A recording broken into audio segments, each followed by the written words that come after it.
On the latest episode of Star Wars The Clone Wars, Wat Tambor explained something very critical that I'd always wondered about this conflict, and that's how the Separatist leadership, the rich tycoons on the council, directors of the Techno-Union and Trade Federation, etc., managed to maintain much of their wealth throughout the war. But what exactly is the reason behind this?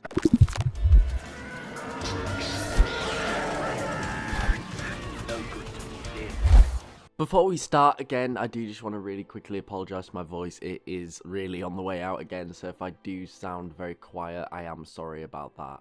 But anyway, let's continue with the video. Now, Wat Tambor used the word corporate immunity, and with these two words, I think I've managed to paint a pretty accurate picture of how this allowed the Separatists to maintain much of their power, whilst their businesses still flourished in the Republic. Now, corporate immunity refers to the separation of a business as an entity and the people who work for it.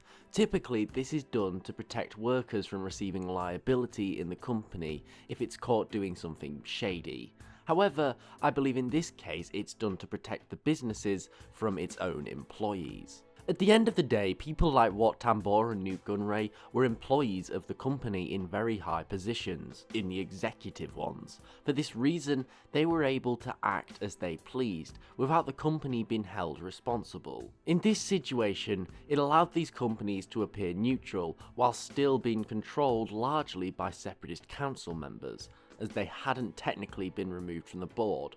Or if they had been, they still maintain a lot of influence. For example, the Trade Federation maintained a seat in the Galactic Senate, and Tambor was able to use neutral worlds belonging to the Techno-Union to hide secret weapons and plans. Now, this does beckon the question, why was this allowed? At the end of the day, it must have been pretty clear to the Republic that these companies were fueling the war, and to take them out would strike a huge victory against the Separatists.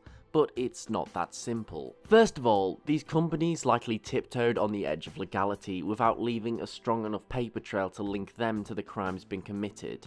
Secondly, it was not a popular thing for the Republic to start seizing control of independent businesses. Look at the banking clan, for example, on Scipio. Palpatine was only able to act when it was abundantly clear that the Separatists were attempting to take power of the banks.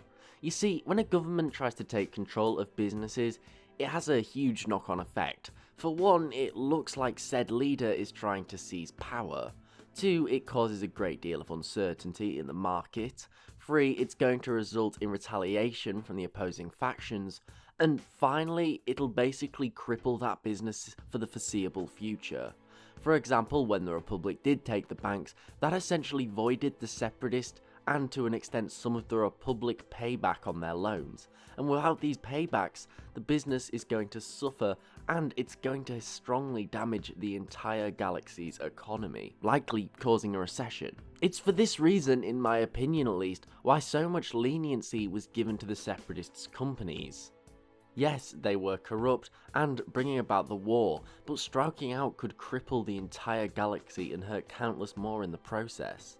It's for this reason why when travelling to Skako Minor, Republic forces had to be very covert, because what they were doing was pretty illegal and not popular at all, and although the Techno-Union was also committing crimes, they would not have to deal with the consequences. Interestingly, I think this may be another reason why some of the Separatist council members seem to be arrested and then released throughout the course of the war. They would be taken back to the Republic where they would face trial, however at the end of the day they had too many assets in the Republic and their business was too powerful that they could basically strong-arm their release.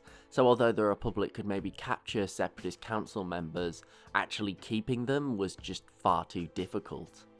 But what do you guys think? Does this make sense? And should the Republic have dealt with these companies early on in the war? Let me know in the comments below. But thank you for watching. I do hope that you enjoyed. If so, please remember to like, share and sub, as it's really appreciated and it helps the channel grow, and we're so close to 100,000 subscribers now.